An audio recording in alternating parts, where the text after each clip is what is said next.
வணக்கம் மக்களே. என்னடா எருக்கில் குச்சியை கையில் வச்சிட்ருக்கேன்னு பார்க்குறீங்களா? ஆமாங்க, இன்றைக்கி நம்மளோட ரோஸ் செடிக்கு ஒரு சூப்பர் டிப்ஸை தாங்க பார்க்குறோம். செலவே இல்லாமல் நம்மளுக்கு முடிஞ்ச அளவுக்கு நம்ம ஈஸியான இதை தானே பார்க்கணும். செலவே இல்லாத ஒரு இயற்கை மருந்து தாங்க, இயற்கை கொடுத்த அற்புதமான ஒரு பிரசாதங்க இந்த எருக்கில் குச்சி. இது என்ன பண்ணணும்னு நினைக்கிறீங்களா? இது முதல்ல இப்படி நம்ம இந்த எருக்கில் குச்சி வந்து இப்படி நம்ம இதான் எருக்கில் பூ தெரியும் எல்லாத்துக்குமே, இருந்தாலும் ஒரு டைமு காட்டலான்னாங்க. இது இப்படி தான் இருக்கும் எருக்கில் குச்சி. அதோடய காயெல்லாம் இப்படி தான் இருக்கும். இந்த மாதிரி இருக்கிற குச்சியை நம்ம சின்ன சின்னதாக கட் பண்ணிக்கணும். சரிங்களா?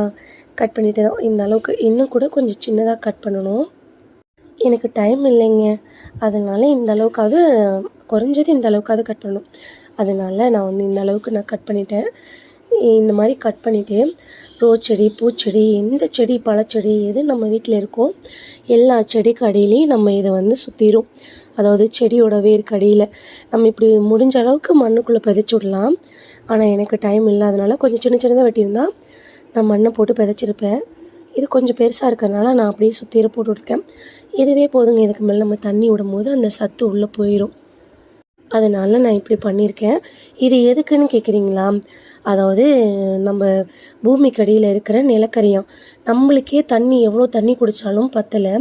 ஆனால் இந்த நிலக்கரியானுக்கு வந்து நம்ம அப்படி இருக்கிற நம்மளுக்கே மனிதனாக இருக்க நமக்கே தண்ணி பத்தலை. அவங்க என்ன பண்ணுவாங்க தண்ணிக்கு, அதாவது மற்ற பூச்சியோட நிலக்கரியானுக்கு தான் அதிகமான பாதிப்பு வரும். மனுஷங்கிட்டேருந்து, குருவிகிட்டேருந்து, பல்லி, தவக்காலை எல்லாத்துக்கிட்டேருந்து ஆபத்து அதுதான்.